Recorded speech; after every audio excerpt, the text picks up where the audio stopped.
I'm with you. I'd rather be barefoot and have sunglasses. Me too. But dude, it's a fact. I need the glasses. I cannot see anymore. I know, dude. And this whole COVID thing has just made it even worse for me because we're all on screen so much, right? So much, yeah.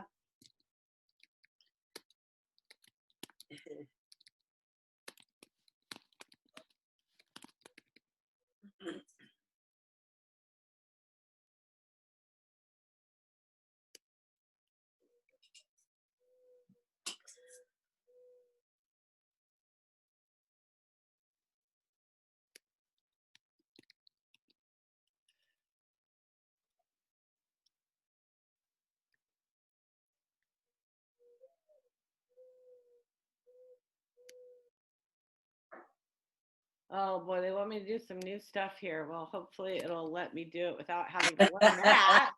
It's like, wait a second, what? I don't want to be a producer. I just want to get this online. Okay, I think we are, yep, we're going live. All right. Yep, we are now streaming live. Hello, everybody. Happy Sunday. Thank you for joining us for this moment in time during so many challenges right now. You know, whether you see this as a unification and clarity through so much what has already existed in chaos, or if you see this as this whole new opening of veils, it's really tough. I know I'm being challenged in ways that I never imagined in this lifetime. Some of them I find really beautiful, and some of them I find heartbreaking. You know, I burst into tears quite a few times a day right now because I feel so much, I see so much, and I think we're all feeling that weight. So, you know, this is usually a platform about business, even though I am who I am, and we always go a little woo-woo around here. But, you know, when I woke up this morning, I wasn't even sure I wanted to do this today. But then I remembered who I was getting to sit down with. And Saileen and I met a few years ago at Emerald Cup, I believe. And she has been a vibe sister ever since. She comes from a group of women that have kind of come around me in strength during times when I felt incredibly isolated and alone. She also has been through an immense recovery and walks in pain and works with pain in a way that I'm very familiar with. And I feel like we are all really having to learn to manage our pain, whether it's heart pain, physical pain, psychological pain. I think we're having to confront that. So today I'm really excited to say welcome, Saileen. Thank you for coming and joining us this morning. Thank you. I'm so grateful to be here. Really honored that you have included me. Thank you so much. Yes, my heart is really so full right now as I listen to your words, because it is a very auspicious time in this world, and I feel so grateful to be able to come together and to chat and to catch up and to spread a little love and wisdom however we can find it. Yeah. Thank you. Thank you. I just, you know, the universe works in magical ways. And I'm grateful that you're here today. I really, really am. And I do want to still, you know, talk about our plants. So why don't we just start off how I usually start off was tell us how you came to our beloved plant. Oh, this beloved plant. I love her so dearly. What a gift she is to us. Well, how I came to the plant is I'm a born and raised California girl. And I'm a product of the 60s, and I was raised in the 70s and 80s, and pretty much in my neighborhood, it was a lot easier to get cannabis than it was to get alcohol. And even once I'd finally tried alcohol as a young teen, I never really was drawn to it. I didn't like it. I didn't like the taste or the way it made me feel. I liked Lady Cannabis. And so I was her advocate from the beginning. I knew she had something to teach me and to guide me through my life deeper than I would ever have imagined. And then, so I enjoyed her very much growing up as a teenager. And then in my late teens, I was in a really serious car accident. I was going to beauty school at the time. I was on my way to beauty school with a girlfriend in the car, and it's just a bad accident. A double barrel gravel construction truck was just parked in the middle lane in Huntington Beach. It's a long story, but I hit the back of it. His fault, even though I hit him. And basically I was in a little small, what you would think of as like a little car, like a YouTube, what's it, those cars, Euro cars, they're like this big. It was a Honda Civic. Yeah, but this is a Honda Civic way back in the day, before the seatbelt law. Oh my gosh. So I had one and I called it a roller skate. Mine was sparkly green. Mine was, uh-oh. Oh, I lost you. Yeah, what happened? Not now. We lost your pretty, there you are. There we are. Hello. So anyways, I was in this little Honda Civic, no seatbelt. I hit the back of this huge gravel construction truck. Basically, I pretty much broke every bone in my body. I broke my second vertebrae in my neck. I broke my sternum. I broke 3 or 4 ribs in my leg in 5 different places, with a compound fracture of my leg, basically meaning the bone went through the leg and severed the main artery to my foot. They really thought they were going to have to amputate my foot, but they saved my foot. I was on a respirator in intensive care for over 3.5 weeks. I had 15 pounds of traction weights holding my head back in place so that my neck would set properly. I was a total walking miracle that I wasn't a paraplegic or a quadriplegic for the rest of my life, because I broke my neck. So I am a total walking miracle. And in that time of being in the intensive care and in triage and spending my time in the hospital, I had a lot of round-the-clock respiratory therapists. They didn't want me to get pneumonia because I was on my back with the broken neck. And so they'd have to come and suction me and like stick a tube down and make sure that the phlegm in my chest wouldn't turn to pneumonia. And so they had to pump me with some kind of drug to make me cough so that I would get all this stuff up. And the respiratory therapist, I was young, I was 19, you know, he knew I was going to beauty school. I had purple or, you know, pink hair at the time. And he's like, and I, of course, I had to divulge that I enjoy cannabis at the time before that. And so he's like, you know, this stuff that I'm pumping into your lungs pretty much does the same thing that your beloved cannabis does. It's a bronchial dilator. It opens these lungs up, so that's why you cough. It wants to make you extract all that. It just blows it up and makes it want to come out. And I'm like, wow. And that's when I learned that cannabis was medicine. And so for the rest of my recovery, a good 10 months, I never took another pain pill. I recovered fully with cannabis. My parents were such Christians. They did not smoke cannabis. They didn't even drink alcohol. It wasn't allowed in my house. But when I was tooling around, I had to move back home, and I was in a wheelchair, you know, like Frankenstein, with bolts in my head and cast up to my legs and thighs and whatever. And they saw the benefits of me using cannabis and how it really got through my pain management, my mental health, and my overall healing. And they never said it in so many words like, wow, we really see how great that cannabis is, but they just always supported my love for it and my use of it. And that was a great turning point in my life, where I actually we're using cannabis as medicine. And we wouldn't be talking about this for many decades later, but I can honestly say in the early 80s, I was already thinking that this is medicine. So that's how I came to the plant. That's how I grew my relationship with her. After that, you know, you have aches and pains because of all the bones that you broke and everything that you've gone through, the trauma. And you use Lady Cannabis that helps you through it. And now I have a great relationship with her. I feel it's been my life's purpose to bring her magic to the masses. It's been my life's purpose to share how she raises the quality of my life, and she can help you as well. Mostly because I love the component of the THC. I like to be altered. I like to feel high. But I find it extremely exciting and beneficial how we've really opened up the research to this beautiful plant, and now how I've been given the opportunity to share her magic through CBD. And as much as I would say, oh, I use THC far more, I now realize the incredible benefits of the whole plant as medicine.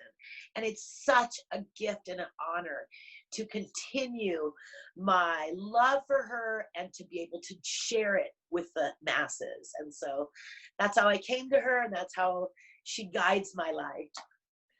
And now let's talk about a little bit of what you're doing with her in helping get her out to the masses. You know, Okay. last time I saw you in person, I was driving by a lake and I didn't even know you were there. It was so cool. In Oregon. I know. It was awesome. Well, it's great. Well, I'll have to go back and go back to my real story of how I became a real advocate for her. And that was when I moved to Venice Beach. I had a very strong ties to the community. And every Friday, people came to my coffee shop and would put their order in for their cannabis so they would be well stocked for the weekend, which led me to opening the first delivery service of cannabis in 1998. We had just passed we just passed medical marijuana very soon before that. This was not medical marijuana. This was just me loving to share my cannabis with my community. It grew to such an extent, and I always had a legitimate business as well, a catering and event planning business. And so as that grew, I went to buy a turnkey business, and my delivery service was doing, oh my God, hand over fist crazy. I had 4 girls working for me all over LA. It was really insanely busy because it was the whole concept. Nobody really knew about delivering of your cannabis straight to your house and having a hands-on personal relationship with the person to, like, this is from this farmer, this is how it can help this problem and that problem, whatever, you know what I mean? And like, we really did have a hands-on relationship with each and every one of our patients. So long story short, I got busted. I went to buy this turnkey business. The business deal went bad. It was illegitimate. She was so angry she had to be accountable for her actions, that she stole this money from me, that she called the police and told them all about my delivery service and my girls. So that was that was 2006. I got busted. We all went to jail for the night. It all went down. This very successful business. I was like, what do I do? And this is where the universe brings you the beautiful people to support what you really are passionate about. And I met my defense lawyer. His name is Eric Shevin. He's one of the best defense cannabis lawyers in the state of California. He's done so much good for our community. I get a little choked up because he really is a good man. And he's such a great advocate for this plant. He's a born and raised California too, boy. So he just really allowed me and my drivers to get a perspective of, like, listen, ladies, you are doing the great work on this planet. You are spreading the love of this beautiful plant and educating people as you go. You are doing nothing wrong. You just have to follow the rules and set up a collective and pay your taxes. So I did that, and I went legal medical marijuana until we passed legal cannabis in 2016, which then is a shit show in California. So my delivery service had to go on the back burner because now I could not get a license to provide for all those patients that I had for 15 years. Now I couldn't provide medicine for them any longer. At that point, I feel that I have an incredible relationship with the universe. I just let go and allow the beauty of the grandeur of this infinite dynamic energy that creates all universes. I surrender to that, and I know that there's a bigger picture working for me all the time. That's the grandeur, that's the beauty of having that accident happen at such a young age. That's the beauty of finding what your purpose is very young. And that's the beautiful, great gift that I get to continue to bless myself and the masses forward. So the pivot is bye-bye Los Angeles, who can't get your shit together in cannabis, who I've supported for 2 decades. Sorry, I can't be with you anymore when you're not supporting me to do your work. I moved to the high desert of Joshua Tree. It is a vortex of magic energy here. I knew that the universe had brought me out here for grander reasons. Right before that, I met my partner, Deidre Bagdasarian, Miss Bliss, and we formed, this is our 5th year going into the Glowing Goddess Getaway, an incredible ancillary way to celebrate cannabis as a spiritual and creative tool to build an amazing community of women, to bring them out of their shames as moms, as sisters, as mothers, as aunts, best friends, everything. We need to end the stigma of shame around this beautiful plant that allows us to raise the quality of our lives. And that's the greatest gift to me, is the Glowing Goddess Getaway, a way that we can gather women together, provide a safe place for them to really dive into an experience of them. Go back to who and what they are as women. When you know who you are, you're empowered. When you've got a support group of beautiful goddesses lifting you up, mirroring better facets of one another to each other, using this gorgeous plant that breaks down those walls, that allows us to be more vulnerable with each other and then support one another there, it's magic that happens. So I am very grateful for that beautiful shift. I'm not selling cannabis any longer, but I'm advocating for her and bringing her to the experience of the Glowing Goddess Getaway. And then since I've lived here, the universe gave me a beautiful opportunity where Simon & Schuster, a great publishing company, came to me and said, we want you to write a book about CBD and cocktails. Now, if you know me, you know I don't drink alcohol. I barely read books. I like books on tape. I fall asleep when I'm reading. I'm like, I like to listen to it. I don't want to read it. And I've never in my wildest dreams ever thought, I'm going to write a book and it's going to be about this information. And it's not been my vision. But the universe has a bigger plan for me. And it's the most amazing gift I was bestowed this last year, was to write this book about CBD. It's trending. It's my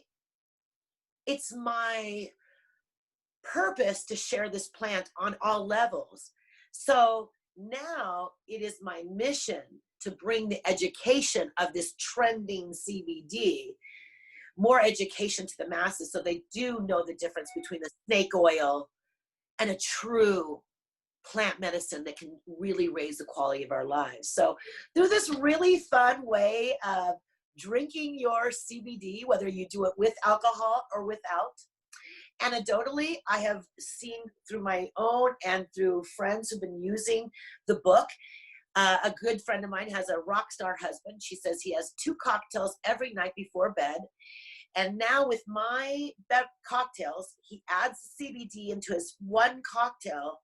He doesn't have to have a second cocktail.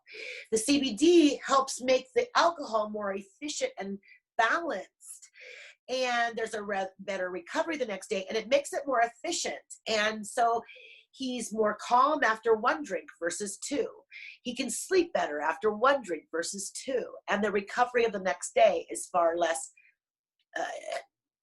anything. He doesn't feel it in the same way. So what a fun way to take the pivot and to still be educating about this gorgeous plant in different ways. So that's where I am today. That's where I came from. And I think it's really fun to watch how it continues to unfold. It is. It's fascinating. I've just been, all the minors that are coming out and everything. We're only just beginning, and we cannot, as people who've been with her for so long, it's ridiculous for us to just be one part of her. We don't want that, right? Look at what our country's going through from all this divisiveness, right? We need to honor all parts of this plant like we need to honor all parts of each other. 100%. And it's exciting. I love seeing the science pulling out pieces and giving words that we can sit down and talk to someone that's never met her before, and now we have words that they can latch on to, rather than all this woo-woo experiential stuff. Now we can actually break it down. And, I really, honestly, have mostly explored through the THC, high THC, I have a high tolerance. I have pain in my body. There's reasons why I have a high tolerance and why I enjoy it So the greatness is about a couple of years ago, I'm like, preaching CBD, but at the end of the day, when I had oral surgery and I couldn't handle those opiates that they gave me, I got so sick, and I had some RSO of some pure good CBD because I thought, a little 5 milligrams is not going to help this feeling, and I had really strong RSO, like good CBD, and I tell you, within seconds, it was like taking that opioid. I was like, the pain is gone. It really worked. Without THC, CBD took away my pain. And so I could finally go, wait, there is real validity to the CBD. And now, of course, daily, because I'm over 50 now, aches and pains and cracks and nooks, it all helps loosen those and keeps them moving much easier. So I am so grateful to the full plant experience, truly, and to be able to share that. Yeah. Blessings. Yes. So we like to kind of talk about some of the hurdles that we have to navigate. And I think the earth is going, well, maybe the earth is growing, is flourishing, but humanity is going through some very big hurdles right now.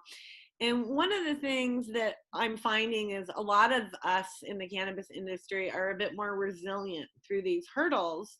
And it's because we have been navigating a lot, especially through legalization and with policy and everything. And you mentioned not being able to continue doing business in LA. After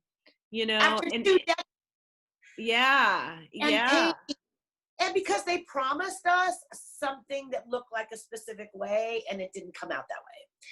And I'm sure they're sad too, but it's the harsh reality of the truth. And I felt by paying my taxes, not getting any breaks for participating in medical marijuana for so long, it would allow me to be one of the first in lines to get a license when they were available. Being a person of color, believe it or not, you know what I mean? And a female. And I lived in a shitty neighborhood like Venice where there was gang activity. I went to jail for the plant. You would think I would get a license first. Not the case in Los Angeles County.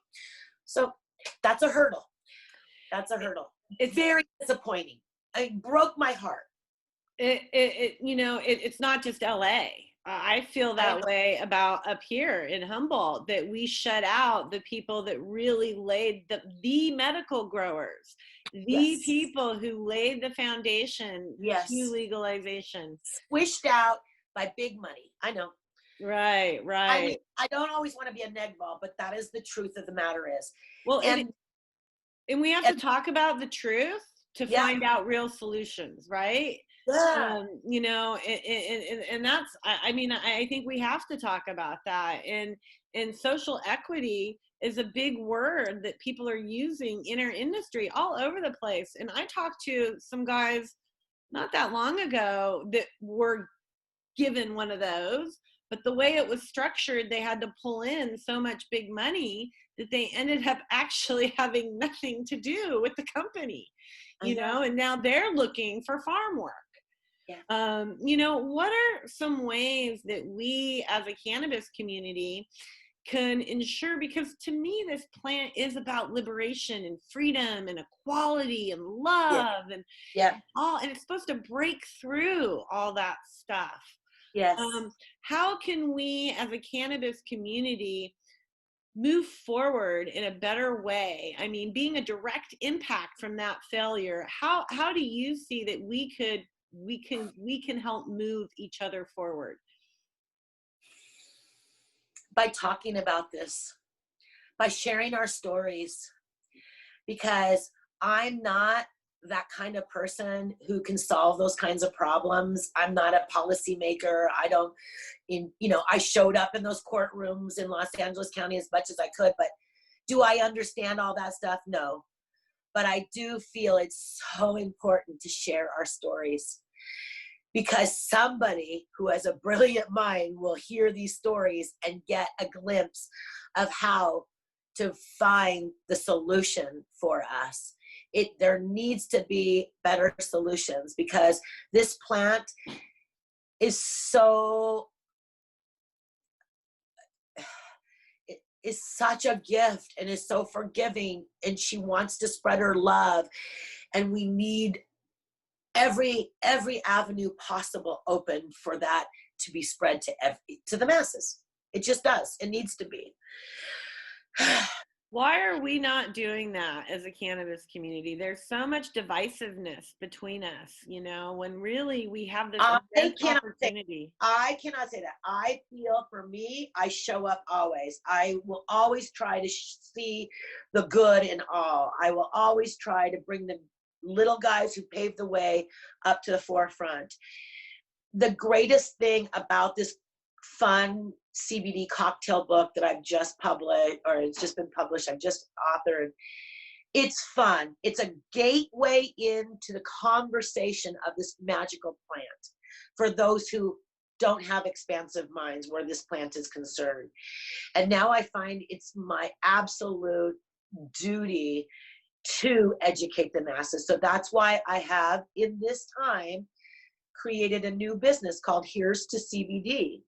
And originally, it was to be a very experiential, hands-on, go to 55 and older communities and give them the experience of a CBD mocktail, and then an educational platform, and a little Q&A, and then all these yummy products to try so that they can feel better, and then go to my online store and purchase them. Well, we can't meet in groups like that right now, but I can still offer great inspiration, great educational videos to help educate people, and offer an online store for them to purchase some great CBD products. And one of my greatest missions about this Here's to CBD is to formulate it in almost like an Etsy way, where I get to bring smaller CBD businesses that are boutique and have criterias for raising the quality of our lives through this beautiful medicine. So now I don't have to go to the large masses of CBD products because they're a giant brand with good budgets. I can really support the smaller guys. And that is where I might not make a shit ton of money right off, but I want to support all those people, the mom and pops, the little people who believe in this plant and who are doing good with this plant. And I feel grateful that I get to do that one thing. You know. Well, and I think you can answer that. And I think you did answer my question. And the answer is by doing what you want of others, right? You're doing it. And you're doing it with inclusion and by creating an interconnected system that supports your pieces. Yes. So in a sense, you are answering that by doing it, by creating in that manner. Thank you. I appreciate that. And what better time to share the love of CBD throughout the masses in a time of a pandemic and all this craziness that's happening all around us right now. We need help, and this plant medicine can truly help us. You know, that is one of the things that I've been a little conflicted in my own process through this, especially in the past 4 days. And I mentioned it when we came on today, is the relevancy. You know, what is relevant now? You know, where is the relevancy? We've all put so much blood, sweat, and tears into this industry, into this plan, into our freedom. What's relevant now? And my relevancy in this conversation has shifted than it was even, you know, a few months ago. It's shifted, and I tend to shift, but I think a lot of us, that's shifting. And so, and I have my answer, but where? Right there. And that's why we're here, to shift and grow and expand always. And, you know, maybe people will poo-poo me for saying this, but I believe we live in a dualistic world, okay? That's just what we live in, okay? Now, there's a lot of heavy, heavy, heavy stuff happening right now in a very negative way. But we have to remain faithful. We've got to know if there's this much heavy shit, there's just as much beauty, light, magic, possibilities, expansion, love, equally, if not more, because it has to balance each other out.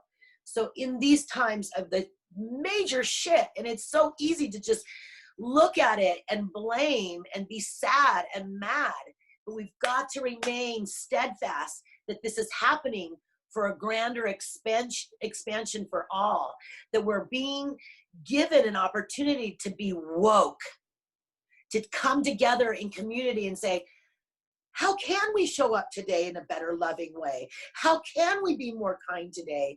How can I be more compassionate? And these are what we have to think about daily now. I agree. I agree. As you were talking, I was going, gosh, wouldn't it, imagine if all that tear gas was nano cannabis. That's awesome. That would be great. That would be great. We see that happening. No, I know. But, you know, you can think about those things, and at least it made me feel a little better. So you feel that it's more relevant now than ever. It's more important now than ever to get your voice out there and to share the wisdom behind this plant and behind our industry. Absolutely. Absolutely. Especially if it's your passion that drives you, go follow her. This is a really, you know, again, a very auspicious time on our planet. No one knows how to react. It's a time of not knowing. But what we do know is that there is a life purpose there. There is something grander than us. There is something bigger, filled with love and light, that wants to guide our ways to a better, more expansive way to be. And I second all that. I support all that. So what would you, I mean, you know, let me think about how to answer this. And I love the torch, by the way. I searched my house for a lighter. I thought, this is going to freak people out, but I have a nectar collector and I dab here often and like, oh, well, I just need my tour. Be you. Just be you. That's all we ask. Now I forgot what I was trying to ask you. Oh, I know what it was. So, there's a lot of people in limbo right now around the plant, around this industry, in our world, but we'll hone in because this is Women Empowered in Cannabis Supply Chain Group. Right. So through all this, how do you see, what advice would you have to a woman who, right in February was getting ready to engage in the industry, or it was getting ready to launch her business? What words of wisdom do you have to offer a woman like that has not been in the cannabis industry before, but it was just stepping into it? Well, I think we're in a great position. Cannabis is an essential. Okay?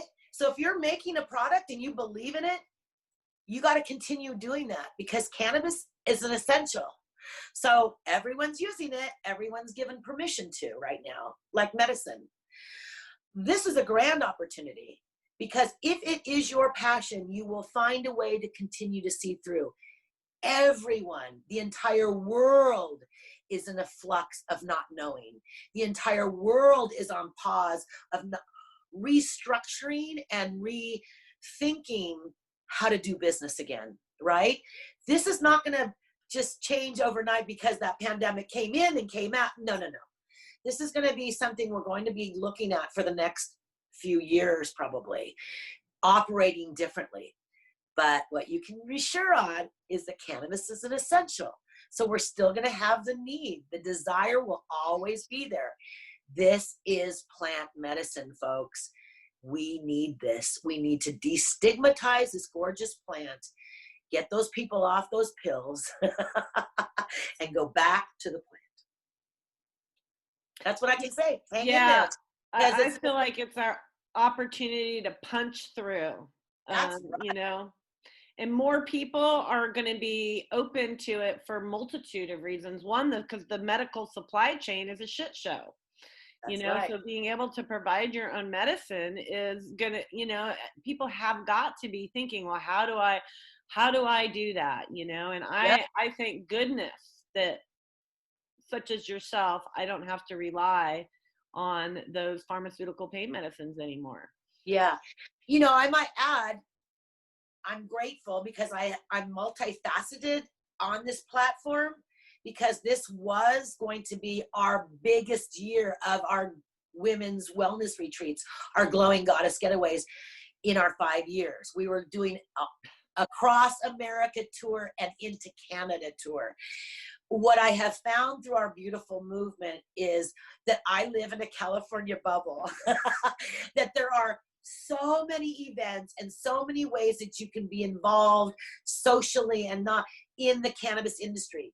You get out of our state, even Oregon, Washington, Colorado, that have been legal, they don't have the same community pull as we do in California.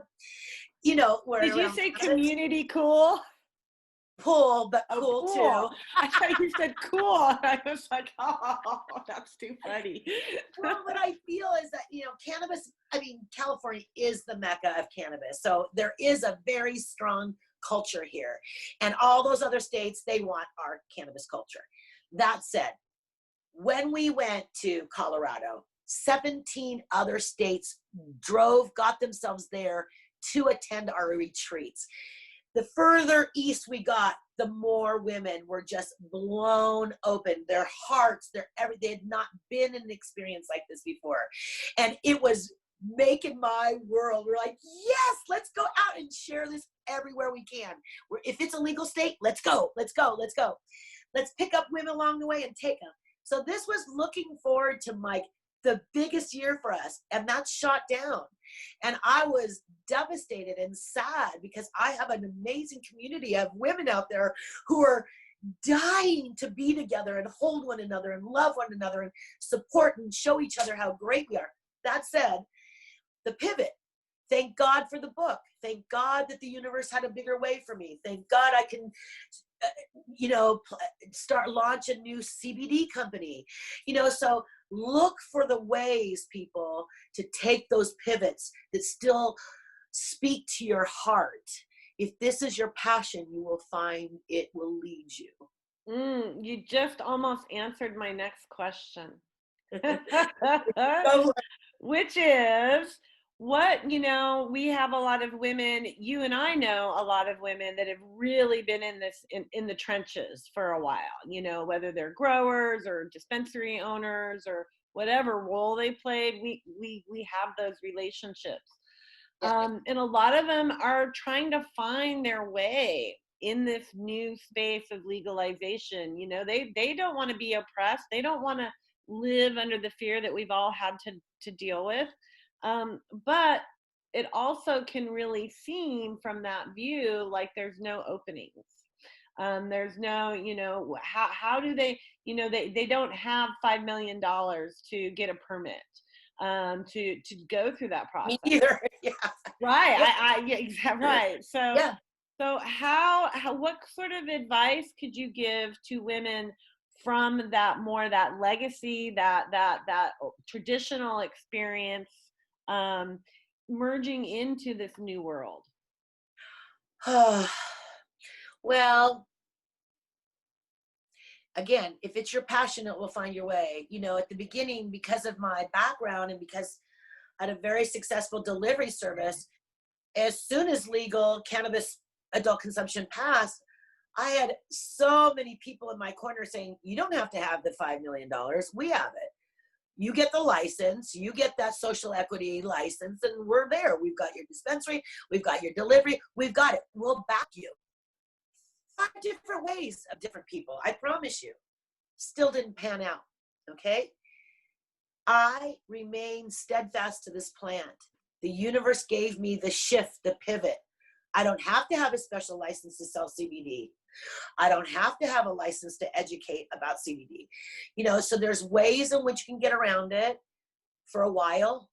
But if THC is your thing and you have to sell your cannabis, that, you'll find, if you're in the right space, you will find the right alignment with the right people at the right time. That's how I feel. It's just like, if it's meant to be, it will find you. I think what I heard that someone could really want is be in the right space, right? Because then you'll attract and you'll identify the right people. Because when you're in that and when you say space, okay, yes, spiritual head, be in a place to be in a receiving mode. Stop getting in the way of the way you think it's supposed to look, okay? I never thought I'd write a book about CBD and cocktails. Trust me. I'm all about the cannabis, the dabbing even, okay? But I know its value. I know that I have a voice that can help people understand this beautiful plant medicine. If this is your passion, people, you will find the pivot. You will find the alignment. You will find the right people to come at the right time when you're ready, right? So I just trust in something bigger than myself. That's the way, that's my cop-out, but it's the only way I feel it's best. Well, and I think a little bit of that is fearlessness, because you've already had to face a lot of the fears around the industry. And when you face pain and loss of your identity in life like that, it really, you become fearless. And in all of what you're saying, as I hear and feel, is a lot of fearlessness. And that's something that I have so much admiration for our cannabis community, yet also so much frustration, because we're not giving ourselves credit for that fearlessness.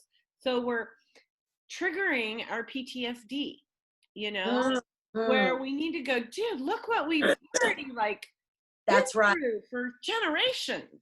That's right. And pat ourselves on the back. Yeah, that's right. There's a lot of hurdles. We are making history. History doesn't get changed by sit back, oh, look how cool this is. No, we are making history. Yeah, it's not easy. No. Or it happen all the time because we need a lot of change, and if it was Yeah. easy and not painful, we would do it more often, but we don't. That's right. So, well, what do you see? I mean, you're branching into the CBD market, which is exciting. I'd love to hear more about that off screen. I'm working into that whole sector myself. I have a CBD line that I developed 5 years ago that I'm just about ready to do something with now. Well, then let's talk about that. And any other women out here watching this, listening to this, if you have a CBD product and you feel it's integritous and you have integrity about really upholding the beauty of this plant around that gorgeous CBD, contact me. I'm really easy to get a hold of. I'm very open, and I would love to hear all about your beautiful product and put you in my store. Yay! And how do we get a hold of you? I am the official Saileen on Instagram, or Saileen Ossman on Facebook. And then I have a website, which is Saileen.com, SAILENE.com. And you can find me anywhere there, of those places. And of course, here's the CBD as well. If you want to go to my website called Here's to CBD. Here's the number 2 CBD. Nice. I like that. Any words overall for the industry transitioning through COVID, out of COVID? I'm not sure where we're headed next. But any words of wisdom to keep that fluidity and pivot that you keep talking about? Yeah, I find it super important to self-care. You got to it all starts right here, folks. It really does. You got to make sure that your immune system is strong. Your mental and spiritual health is strong. Do whatever it takes to keep you in a very healthy, strong state. When you're there, the alignment will open up for everything else to happen. I just trust in that. When you're in a good space, only good will follow, And the other thing is to really, if you can, try and look at the good in every situation. There's a lot of negativity and a lot of bad out there, but we can make a choice every single moment, every single day to look at the good and find the good things in this situation. You know what I mean? COVID has brought some good to this planet. I know. We see a direct result in our, just our environment and our oceans and our pollution, right? It's asked us to come together and slow down and go home and go back to the basics, to what's really, truly important. Food, shelter, family, community. These are things that really mean a lot to us. So if we can, again, look for the good, it will follow us. Make sure that you are healthy. Make sure that you are taking care of your immune system. So this can just fly by and you'll be ready for the pivot when it opens itself up to you. Yeah, it is a great opportunity for self-care with all this downtime with everyone, and a lot of self-reflection too. That's right. It really We are multifaceted. There are so many great parts of us. Many times we're so in a hurry and trying to launch that product and trying to get it out there and trying to do this, that we don't get to see the other facets of ourselves that are so important to that growth, so important to the next stage, so important for the expansion. Yeah, I had a very interesting discussion this morning around my use of the word self-sustaining. And I was saying that I was selfish, no, they didn't believe in the word they didn't like the word self-sustaining. And I was trying to explain how, well, I think it depends on what your perception of self is. And for me, self is all. We're all self. And if we don't take care of ourselves, then we're toxic. We're not putting goodness into the world, we become toxic beings because we're unhealthy, we're unhappy, we're grouchy, we're reactive, we're divisive, we're all these things that are tearing humanity apart. But when we authentically feed ourselves, then we're able to overflow with all that goodness instead of all these vampires like corporate America, like all this stuff, you know. But we have to start with our hearts in that internal bliss, or balance or peace or emptiness. There's so many different descriptive words for that space. But, you know, yesterday I was watching the local protest, and there was a young man that had a sign that said, "Fuck the police, save the world, kill a cop," or something like that. A white man. And then there was a white woman going, "Dude, why would you have a sign like that? We're not here, you know, to kill anybody. That's the problem." And it was fascinating to see these two individuals with the same purpose in a sense, but in such opposition of where they were coming from, confronting each other in that conversation. I think we're all in that moment, you know. And what happened is the young man turned away and walked away. And the woman she overcame, in that she was the strength in that conversation. And that man walked away with him and one other person. That woman walked away with the whole crowd. You know, and I think that's what you're talking about, is that we can spread that love and bring more goodness into strength. I like to remind us too that each and every one of us is here doing us. There's nobody else who can do you or Saileen, or, you know, nobody else can do us. So we are the unique, beautiful way that love gets to show up on this planet. Okay? So it is important to be selfish, because it all starts here, internally, in yourself. And when you're fulfilled internally, then you can give from a overflow space, right? If you don't know yourself, what are you giving out all the time, right?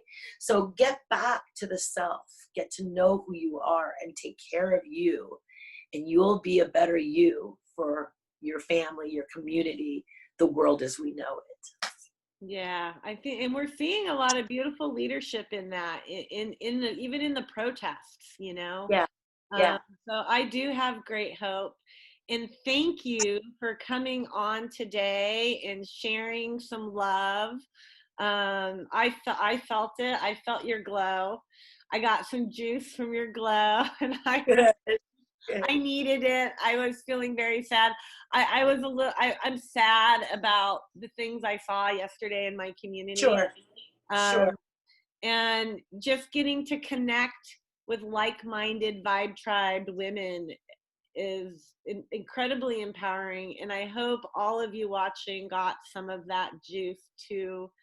Me too. And if you're going out and protesting today, that you'll take that love with you and be the change. That is like the strongest, most perfect statement right now. I know it hurts, but we have to be the change to expect change.